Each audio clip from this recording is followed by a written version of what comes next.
Bivol, you understand, if a fighter fights his fights on, I call it dog zone, nobody watches. Those are the words of Bob Arum, as Bob Arum states that nobody knows Dmitry Bivol and nobody watches the zone. Wow. Let me counterpunch. First off, why wouldn't people know who Dmitry Bivol is when he just fought the cash cow? You know, you are only known by association, especially who you've shared the ring with. That's your resume, that's your reputation, especially if you win the particular fight. On top of you didn't get paid for the fight. As far as I know, Dmitry Bivol has not been paid yet. Okay. And, you know, it's a trip because the problem with boxing, it's the reason, it's the sport that I love that I hate so much because of guys like Bob Arum. They are so busy trying to put down another promotional company that they fail to realize that you're really demoting the sport of boxing. You're talking about who doesn't watch the zone because you're the rival ESPN, you're the rival network, you're top rank. You don't like Eddie Hearn because you're Bob Arum, you've been around forever, and therefore they're not doing what you claim they're doing because you are the rival. That is just simply untrue. Because for people that only watch ESPN or only watch Bob Arum's events or whatever, and they only watch certain fighters, which some people do, sadly, they will get the perception that he's right, but he's not right. Okay? He's not right at all. And it's a trip because he says nobody watches the zone. But as you can clearly see, Bivol sold, Canelo versus Bivol sold 550,000 pay-per-views. 550,000. That supersedes most of that shit over on the PBC. Let's just be real. That succeeds a lot of that over there. They get 300, 200, 300, 400,000 pay-per-view buys. Okay? This has been a long time since Maypac, okay? In Mayweather days, in Pacquiao days. Those days are over when it comes to a superstar in the sport. And Canelo is the superstar in the sport. So how can you say nobody's heard of Bivol? Oh, just because you have Better Beef, the other fighter that is, and then because you're in another network, you have the audacity to try to discredit Bivol. And here's the irony of that. You're saying nobody knows who Bivol is, but then everybody's supposed to know who Better Beef is just because he's with Top Rank. It's bullshit. The whole idea is you're supposed to pick or promote the other fighter because you don't know how long the fighter is going to be with that promotional company. Bob Arum does toxic shit like that. And then when they do come out of that contract, why would they want to go with Top Rank when they hear things about Bob Arum, someone that doesn't even promote them, de-promoting them? Okay, he's doing the opposite. He is not even promoting the sport.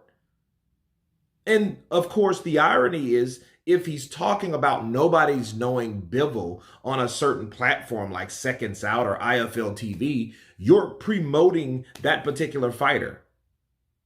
The same thing goes from Leonard Ellaby, how nobody knows who this fighter is or that fighter. Well, this fighter, that fighter that you're saying that nobody knows, now they're knowing because you're mentioning that fighter.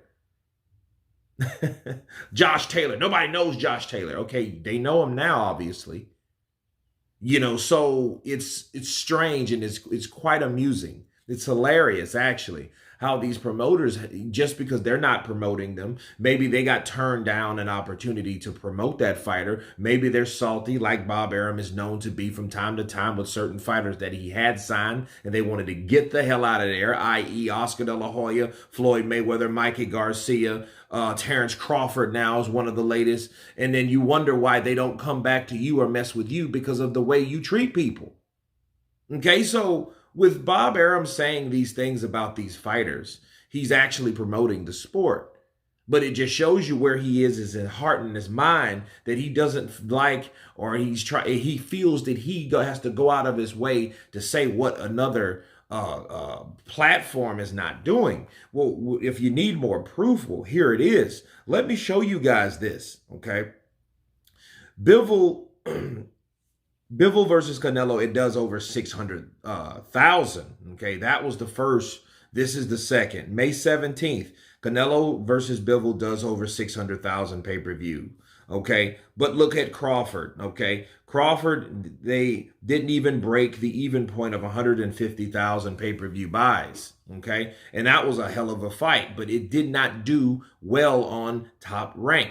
Well, how would you now justify that Dazn and nobody watches Dark Zone when Dark Zone is beating your zone? It doesn't make any sense. It's just hatred in the purest form. It brings me back to the mind of when he did that shit with PBC, with Al Heyman trying to bring boxing to free TV so boxing can get more exposure like it used to be back in yesteryear. I know his ass remembers. He remembers that. He remembers how successful boxing was, how many people watched boxing back then. And Al Heyman brought it to free TV. And him and Oscar De La Hoya, they tried their best to discredit it. They even had put a lawsuit against Al Heyman because it's taking money. It's taking money away from free TV, which was the dumbest, pettiest shit that I ever heard of. And it hasn't stopped. If these promoters will just start promoting boxing instead of trying to discredit another network where they may or may not come together and make a lot of money one day, they might actually achieve something for the sport overall. Okay, because someone that's a boxing fan shouldn't care about the promotional company, shouldn't care about the network. They shouldn't care about the promoter. They should care about the fighter. That's the number one asset, the fighter and what that fighter can do. Okay, how can that fighter beat this other fighter? Oh, sorry, he's with Top Rank. He's with Dazn. That won't work. You know, well, what about this fight? Oh, sorry, he's with Golden Boy and the other guys with Ludabella. That's not going to work. So it's always some certain types of politics that's killing this sport. That's why you letting these fighters get older and older, never fighting each other, and it's sad. So when you do get a super fight, or you do get a fight that's not likely to normally happen, everyone gets interested because we normally don't get this type of activity when it comes to the sport of boxing. See, you got a guy like Bob Arum that's blatantly lying because he doesn't like the idea of competition. You're going to have competition. That's just like Nike saying nobody buys Reebok when Reebok outsold you last quarter. It makes no sense at all. So guys like Bob Arum, you know, he's not part of the solution. He's part of the problem. Get the fuck out of boxing if you're not going to promote boxing the right way.